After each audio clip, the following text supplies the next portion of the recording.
क्या पैसे और राजनीति की ताकत से कानून की दिशा को बदला जा सकता है? उन्नाव रेप केस एक ऐसा मामला है जिसने पूरे देश को यह सोचने पर मजबूर कर दिया क्या कानून सच में सबके लिए बराबर है। साल 2017 में एक नाबालिग लड़की ने उत्तर प्रदेश के ताकतवर विधायक कुलदीप सिंह सेंगर पर बलात्कार का आरोप लगाया।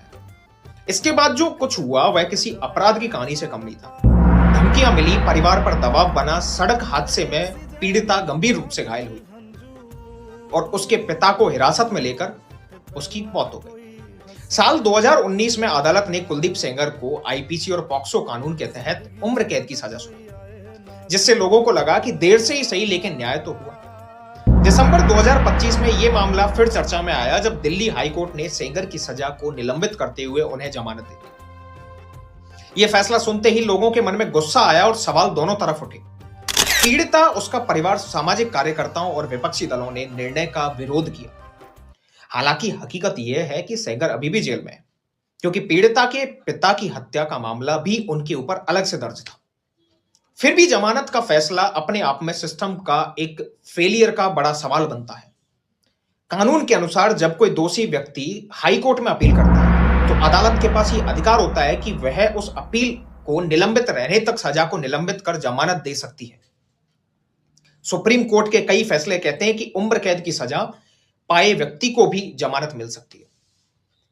अगर पहली नजर में ट्रायल कोर्ट के फैसले में कोई बड़ी कानूनी कमी दिखे, दिल्ली हाई कोर्ट ने इसी सिद्धांत के आधार पर यह देखा क्या कुलदीप सिंह सेंगर को लोक सेवक माना जाना सही था या फिर गलत था।